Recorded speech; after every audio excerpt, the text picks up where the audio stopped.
اعوذ باللہ من الشیطان الرجیم بسم اللہ الرحمن الرحیم اللہم صلی علی سیدنا محمد معدن الجود والکرم وآلہ وسلم۔ سامعین و ناظرین کرام، السلام علیکم ورحمۃ اللہ وبرکاتہ۔ آج کا ہمارا موضوع یہ ہے کہ قرآن کیا ہے۔ دیکھیں، قرآن جس قدر اہم ہے اسی قدر ہم اس کو غیر اہم سمجھا ہے۔ یعنی آپ اس بات سے یہ اندازہ لگا لیں کہ مسلمان کی بنیادی ضرورت جو ہے وہ قرآن پاک ہے، لیکن قرآن کو نہ تو ہم سمجھتے ہیں نہ سمجھنا چاہتے ہیں، اور اس بات سے آپ اندازہ لگا لیں کہ ہمارا زندگی کا رخ کس طرف ہے۔ اسے آپ یہ اندازہ لگائیں کہ ہماری زندگی کا رخ کس طرف ہے۔ اگر زندگی کا رخ دنیا کی طرف ہو تو ہمیں قرآن کی پھر ضرورت نہیں رہتی۔ یہ بات نوٹ کر لیں، دوبارہ میں یہ بات کہہ رہا ہوں۔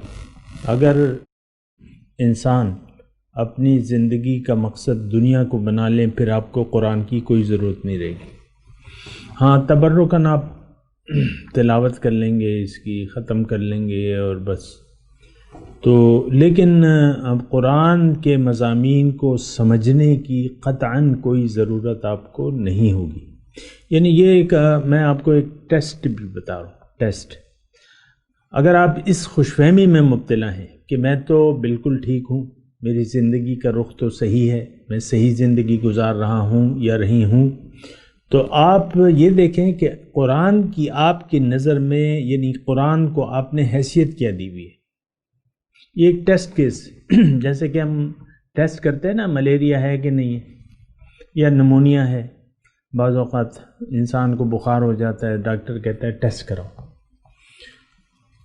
تو یہ ایک ٹیسٹ ہے۔ اگر قرآن کی آپ کی زندگی میں یہی حیثیت ہے جو آج کل معاشرے میں ہے، تو اس کا مطلب یہ ہے کہ آپ دنیا دار ہیں، آپ اللہ والے نہیں ہیں، نہ آپ اللہ کو، نہ اللہ کی محبت آپ کے دل میں ہے اور نہ اس کی محبت آپ اپنے دل میں پیدا کرنا چاہتے ہیں۔ اللہ اکبر۔ تو یہ میں آپ کو کہہ رہا ہوں نا کہ ایک بہت آسان ٹیسٹ ہے۔ آج جس ہجوم میں ہم رہ رہے ہیں، ان لوگوں کے ذہن میں قرآن کی کوئی حیثیت نہیں ہے، قطعاً کوئی حیثیت نہیں ہے۔ یعنی اگر معاذ اللہ نہ کرے کہ قرآن ہم سے اٹھا لیا جائے تو ہماری زندگی پہ کوئی فرق نہیں آئے گا، کیونکہ ہماری زندگی تو اپنی خواہشات کے بل بوتے پہ گزر رہی ہے۔ قرآن تو ہمیں زندگی گزارنے کا ایک طریقہ کار بتاتا ہے۔ اللہ آپ کی منزل نہیں ہے تو قرآن آپ کا دستور ہو ہی نہیں سکتا۔ یہ ایک بات نوٹ کر لیں۔ آپ دیکھ لیں اپنے بچوں کو، کس طریقے سے آپ کے بچے جو ہیں، جو بڑے ہو رہے ہیں، قرآن کا نہ معنی جانتے ہیں، نہ آپ کی نظر میں اس کی کوئی اہمیت ہے، نہ ہمارے نصاب میں یہ شامل ہے۔ بس قرآن ایک بچہ پڑھ لکھ کے 16ویں 18ویں پاس کر لیتا ہے، اس کو قرآن کا معنی تک نہیں آتا، قرآن کا کچھ بھی نہیں آتا اسے۔ چلو تلاوت آ گئی تو کیا ہو گیا، ڈاکٹر کے ایک نسخے کو آپ نے زبانی طور پہ یاد کر لیا تو کیا ہو گیا، حفظ کا کہہ رہا ہوں۔ بعض کہتے ہیں نا لوگ، ہمارا بچہ حافظ ہے، یا بعض انسسٹ کرتے ہیں کہ میں اپنے ایک بچے کو حافظ بناؤں گا کہ یہ بے شمار لوگوں کو اپنے ساتھ جنت میں لے جائے گا۔ یہ وہ ہماری ذہنیت ہے۔ تو دیکھیں، اپنے آپ کو جاننا چاہیے کہ ہماری بیماری کیا ہے، اور اگر آپ یہ بھی جاننے کی کوشش نہیں کرتے یا کرتی تو اس کا مطلب یہ ہے کہ بس آپ ایک خالص دنیا والے ہیں اور دنیا ہی کی زندگی پر ایک خوش ہیں۔ لیکن اگر ایسا ہے، اگر کوئی انسان دنیا دار ہے، دنیا ہی اس کی نظر میں اہم ہے اور دنیا ہی کی طرف رخ ہے، تو یہ بات قرآن میں لکھی بھی ہے کہ اس کا ٹھکانہ جہنم ہے، یہ بات نوٹ کر لیں۔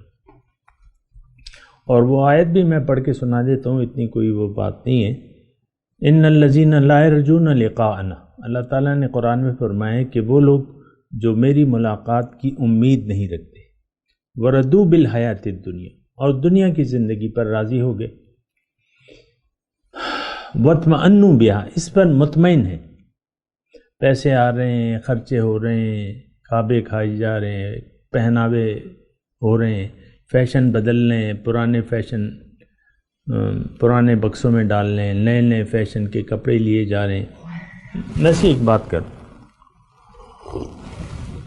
کھانے کی فکر ہے کہ کل کیا پکے گا، یہ بہت بڑا مسئلہ ہے۔ میں اکثر پڑھتا ہوں یہ کتابوں میں کہ آج کیا پکے گا یا کل کیا پکائیں گے، آج تو بریانی کھا لی، اب کل کیا کھائیں گے، یعنی مسئلہ ہے یہ مسائل ہمارے جو اچھا دور گزرا ہے اس میں یہ مسائل نہیں تھے۔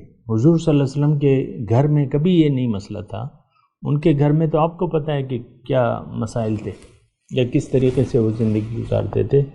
بہرحال میں وہ آیت آپ کو سنا رہا تھا کہ اللہ تعالیٰ نے اس آیت میں فرمایا ہے کہ وہ لوگ جو میری ملاقات کی امید نہیں رکھتے، وَرَضُوا بِالْحَيَاةِ الدُّنْيَا، اور دنیا کی زندگی پر راضی ہیں۔ اور ایسے بہت سے لوگ، میں یہاں رک کے یہ بات کہوں گا کہ ایسے بہت سے لوگ آپ کو مل جائیں گے جو اللہ تعالیٰ نے یعنی جن کو فراغت سے دیا ہوا ہے، مال وغیرہ جو بھی ہے، کاروبار چل رہا ہے، نوکری لگی ہوئی ہے، اور بس پیسے آ رہے ہیں، خرچ ہو رہے ہیں، اور کچھ پیسے جمع ہو رہے ہیں، اور ہے نا، تو اس میں اگر آپ ان سے پوچھیں کہ بھئی کیا حال ہے تمہارا، کہتے ہیں بہت اللہ کا کرم ہے، اللہ کا بڑا کرم۔ کبھی سنا ہے آپ نے ایسے؟ یعنی یہ وہ ہماری گری ہوئی ذہنیت ہے کہ آپ نے محض پیسے کے آنے کو یا دنیا کی فراوانی کو آپ نے اللہ کا کرم سمجھ لیا۔ اس سے زیادہ کرم تو کافروں پر ہے۔ اگر یہی کرم ہے، اگر یہی خوشی کی بات ہے تو وہ تو کافروں کو اللہ تعالیٰ نے بہت زیادہ دی ہوئی ہے۔ یعنی یہ وہ ہماری ذہنیت ہے اور اسی پر ہم راضی ہیں، اور کوئی ہمارے ایشو ہی نہیں ہے۔ یعنی اس کو بھی آپ دیکھیں نا، قرآن کو سیکھنا اور اپنے لیے اسے اہم سمجھنا نو وے، اس کی کوئی ضرورت ہی نہیں ہے۔ بس میرا بچہ پڑھ لکھ جائے، 12ویں پاس کر لے، بڑی ڈگری لے لے، بڑا نوکر ہو جائے، بس یہاں تک ہماری سوچ ہے، اس کے علاوہ کوئی سوچ نہیں ہے۔ آپ دیکھ لیں، پھر اچھی جگہ شادی ہو جائے، بس گھر آباد ہو گیا، ان کو ہم نے میں نے اپنے بیٹے کو ایک الگ گھر لے کے دے دیا ہے ڈیفینس میں یا بحریہ میں، بس وہ اپنی بیوی کے ساتھ خوش و خرم رہ رہے۔ ایسے الفاظ اگر آپ نے نہیں سنے ہیں تو مل جائیں گے آپ کو سننے کو۔ بس میری تو ذمہ داریاں پوری ہو گئی، بس ہم اپنی 5 بیٹیاں ہیں، 5 کی میں نے شادی کر دی، 3 بیٹے 5 بیٹیاں۔ اس سے آپ اپنی ذہنیت کا پتہ لگائیں کہ کتنی نیچ اور گری ہوئی ذہنیت ہے۔ اور یعنی اسی ماحول میں ہم لوگ رہ رہے ہیں، یہی ہمارے بھی خیالات ہیں عام طور پہ۔